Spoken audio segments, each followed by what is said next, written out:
السلام علیکم ورحمۃ اللہ وبرکاتہ۔ بسم اللہ، الحمد للہ والصلاة والسلام علی رسول اللہ۔ محترم حاضرین، عشرہ ذی الحجہ میں خاص طور سے تکبیرات کا اہتمام۔ دیکھیے، ذی الحجہ کے ابتدائی 10 ایام میں بہت ساری نیکیوں کے جمع ہونے کی وجہ سے اس عشرے کی فضیلت بڑھ جاتی ہے۔ اس عشرے کی فضیلت صحیح احادیث سے ثابت ہے کہ سال کے 365 دنوں میں سب سے افضل ایام ہیں۔ افضل ایام الدنیا ایام العشر، یعنی عشر ذی الحجہ۔ سال کے 365 دنوں میں سب سے افضل دن عشر ذی الحجہ کو قرار دیا گیا ہے، اس لیے کہ اس کے اندر بہت ساری نیکیاں جمع ہو جاتی ہیں، دین کے بہت سارے شعائر اکٹھا ہو جاتے ہیں، جیسے حج اور عمرہ کی ادائیگی اسی عشرے کے اندر کی جاتی ہے، اور 8 ذی الحجہ سے حج کے ارکان شروع ہو جاتے ہیں۔ اسی عشرے کے اندر یوم عرفہ بھی ہے، جس کے بارے میں اللہ کے رسول صلی اللہ علیہ وسلم نے فرمایا الحج عرفہ، حج اصل عرفہ ہی ہے، یعنی عرفہ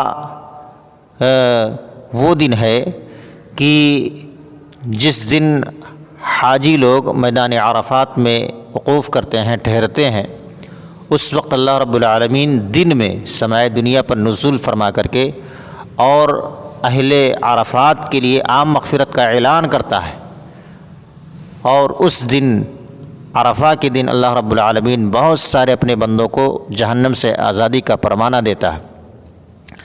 تو اسی عشرے کے اندر عرفہ بھی ہے، اور اسی عشرے کے اندر یوم النحر بھی ہے، قربانی کا دن، جس کے بارے میں اللہ کے رسول صلی اللہ علیہ وسلم نے فرمایا کہ اعظم الایام عند اللہ یوم النحر و یوم القر، اللہ کے نزدیک سب سے باوقار باعظمت دن قربانی کا دن ہے، اور اس کے بعد 11 ذی الحجہ منی میں ٹھہرنے کا دن ہے۔ تو گویا کہ یہ سب عشرہ ذی الحجہ کے اندر ہی یہ سارے ایام آتے ہیں۔ اسی طریقے سے روزہ رکھنا، عرفہ کا روزہ رکھنا اسی عشرے کے اندر آتا ہے، تو عرفہ کا روزہ بھی اسی عشرے کے اندر آتا ہے۔ اسی طریقے سے نماز روزے کا اہتمام کرنا، تسبیحات و تحلیل اور صدقہ اور خیرات کا اہتمام کرنا، اس کی بڑی فضیلت ہے۔ خاص طور سے تکبیرات کا اہتمام کرنا۔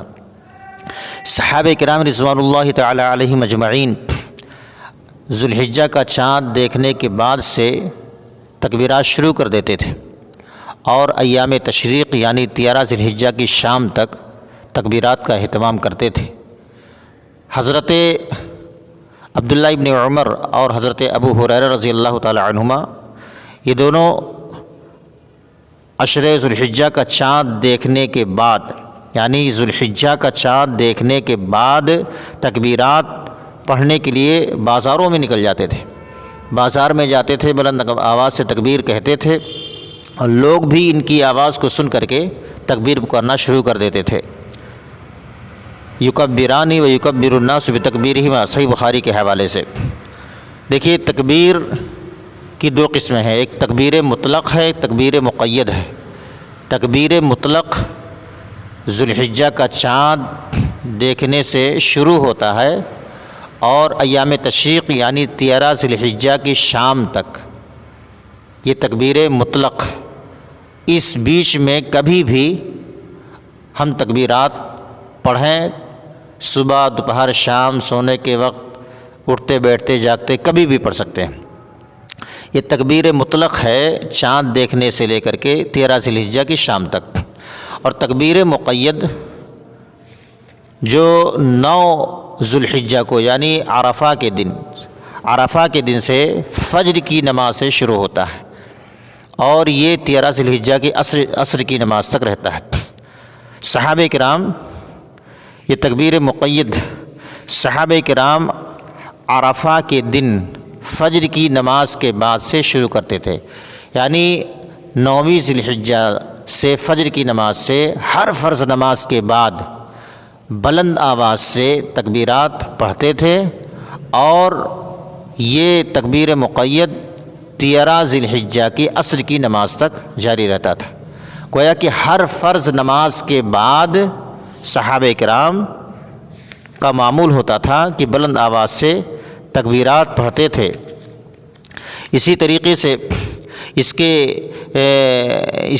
جن صحابہ سے اس کا ثبوت ہے ان میں سے حضرت عمر رضی اللہ عنہ، حضرت علی، حضرت عبداللہ بن عباس، حضرت عبداللہ بن مسعود رضی اللہ تعالی عنہما سمیت بہت سارے صحابہ کرام کا اس پر عمل تھا، اور یہ ثابت ہے۔ تکبیر مقید یعنی یوم عرفہ کو فجر کی نماز ہر فرض نماز کے بعد 9 ذوالحجہ سے لے کر کے 13 ذی الحجہ کے عصر کی نماز تک، تو ہمیں بھی خاص طور سے ان دنوں کے اندر تکبیرات کا خصوصیت کے ساتھ اہتمام کرنا چاہیے۔